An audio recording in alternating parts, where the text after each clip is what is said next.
Your attainment maximum is going to last 100 years. That is the other truth. I do believe people understand exactly what I said. But there comes the fight now again.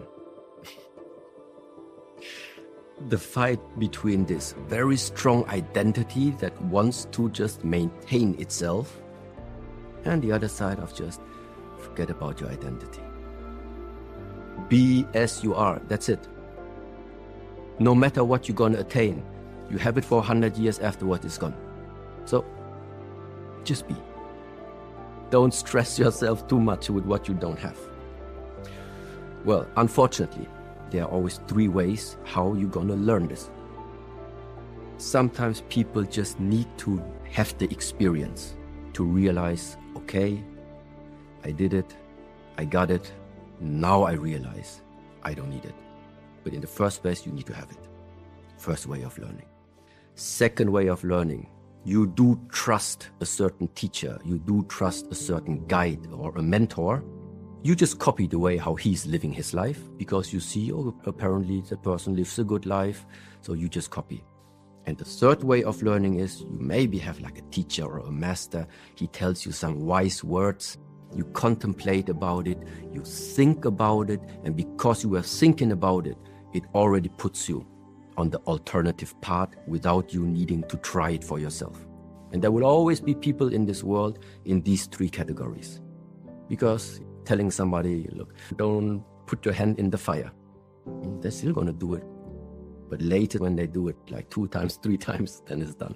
But that is also the lesson involved in this person's life. Every human being is at a different level of his development.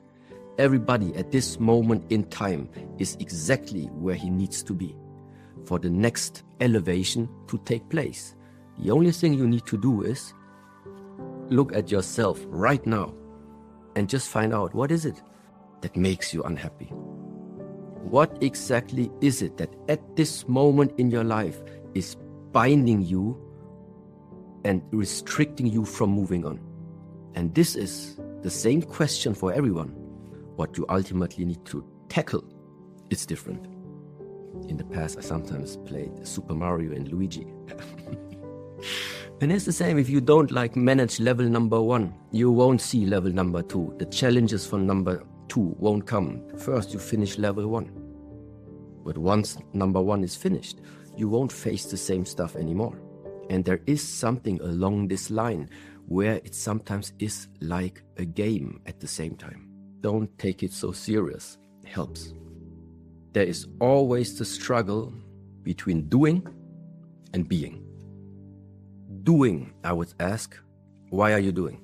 Why do you want to go into action? There is a goal. The goal, why do you have that goal? Because you're aiming at receiving something that in the moment where you have it, apparently you are lacking. This type of goal setting, I would automatically refer to it already, that your goal setting already comes from a space of lack. You feel like you're lacking something. That's why you need to do. You feel like you're lacking something. That's why you need to educate yourself. Okay? So this is the one direction.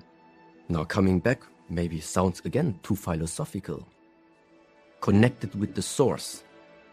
There's nothing to add and there's nothing to take away from you. So apparently, when somebody has this very, very high ambition of doing something, achieving something, then most likely the chances are there this is not coming from a connection to the source. It is coming from the idea of wanting to nourish or create an identity. An identity that represents something that you think you want to represent. This is the one area, the doing versus the being. The second thing is that ultimately goes hand in hand with this way of living your life. One thing is being forgotten along the line. The truth that whoever and whatever you are creating and are intending to create and are intending to gather now and starting to attain things. Your attainment maximum is going to last 100 years. That is the other truth. Make yourself strong prepare yourself in this lifetime for the end. Prepare for the end in the now. That's what it is. We are preparing for the end in the now. The end of what? The end of that anyway you're going to lose your identity if you want or not. You don't need to worry about losing your ego, getting rid of the illusion of your I during this lifetime. If you manage to do, it's good for you. If you don't manage to do, it's going to happen anyway. But it's going to happen without your acknowledgement. Very rapidly, from one day to another, it's going to happen. And this is again the truth of the human being. What is the most difficult things for us humans to face if the status quo is changing too quickly? If we humans can prepare, everything's easy to take. If you have time to prepare for something, it's always more easy. If something comes too abrupt, too quick, it's difficult to take it. And this is why it makes sense. Prepare for the end. And I'm sorry that all of this sounds so depressive maybe. It's not. It only sounds depressive. But the great part is something ends, something new begins. I think it's very, very obvious when you are suffering. You cannot sleep, you cannot focus, you don't have a smile on your face doesn't look healthy, your energy that you are expressing feels constricted. There is no openness, there is no lightness, there is some heaviness. There are many different signs how this suffering starts to express itself. It's a personal perspective everyone has to take, but it also goes hand in hand with your ability of can you see yourself? And there's only one way in order to see yourself. Let go of yourself and then you can see yourself. Without judgment, just see yourself. Look yourself in the mirror. This is a nice practice. Next time you're drunk or anything like this, stand in front of the mirror, look at you for 5 minutes or 10 minutes. You can also do it without alcohol and then look deep inside. Not only inside, also look at your skin, look at the scars in the face, look at the scars on the body. There is something about the expression, everything about you.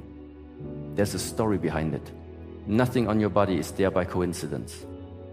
Looking at yourself and reading the history about yourself is something many people cannot do. And in Buddhist teaching, there's a nice saying. There are 3 things that can never be hidden: the sun, the moon, the truth. Whatever you have done in this lifetime, consciously or unconsciously, it's better to know of what has been done. Then you know who you are and you know what to adjust in order for you to move on into the future. If there are still too many things of the past inside of you that you don't even know about, what have you done? Things that are unresolved, is difficult to move on. The only way to move on is to unknot all the connections that you have established in the past. Unknotting all the karmic relations that you have established, consciously or unconsciously. It's not an easy thing to do. What do you mean by let go?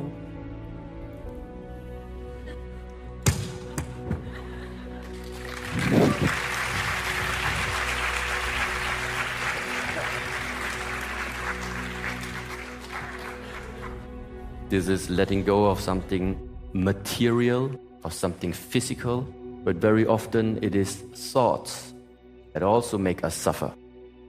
It is something that you have here inside. It matters. If you wake up in the morning, what are you thinking when you wake up in the morning? And if you already wake up with conflict in the mind, with unsatisfaction inside the mind, wake up with a feeling of lack. I wake up, I have to do something quickly because I don't have it right now. Whatever it is. So running after something. Why do you chase anything? Because you're in a state of lack. Something's missing. If you would have it, why would you chase it? And now the question is, where does this lack come from? God is not putting you in this earth incomplete.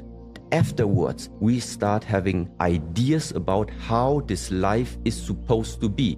If you're not successful, it's not a life. If you don't have many cars, it's not a life. If you don't have many friends, it's not a life. Well, no, this is all human ideas. You came to the earth right from the beginning. You have been complete.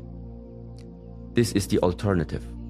At the moment, I would say it's just guiding to rethink. So what is the next way of what can people do? Rethink your life.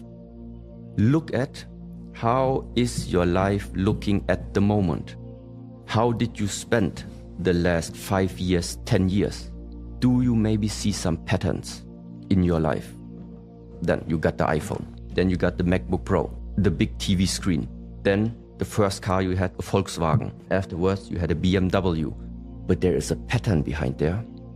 Whenever you get what you want, you will realize that's not it. When do you start to realize the pattern that running after desires is not gonna fulfill your desire? What you need is realization. What you need is wake up. Ask yourself, your satisfaction about life, is it based on a condition or not? Because this is what I would see right now. Everything that at the moment you want to have, always when you say, I need this in order to feel complete, I want this in order to feel complete, then it means your satisfaction about life is based on conditions. As long as I have many followers, I'm happy. As long as I have a family, I'm happy. As long as I have the car and the big house, I'm happy. The fact is, you do not have a guarantee. You do not have a security that at any point in time, you're gonna lose these things. First of all, latest, when the body falls apart, you're gonna lose them anyway.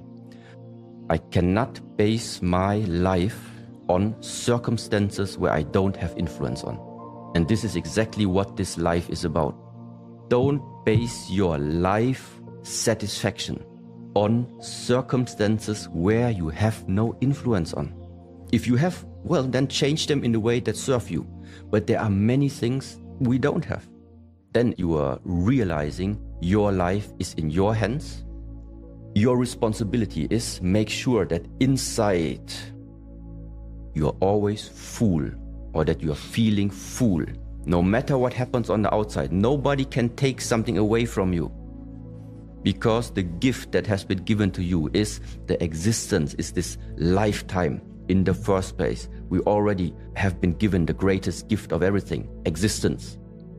Now, don't let anybody interfere trying to take that away from you.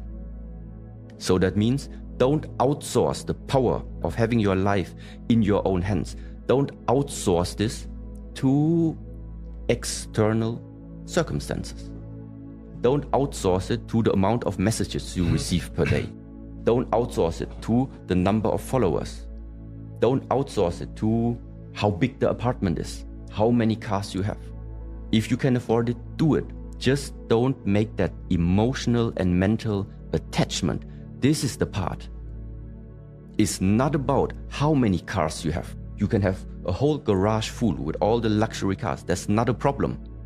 The problem is how much are you identified with your possessions. The identification is the problem.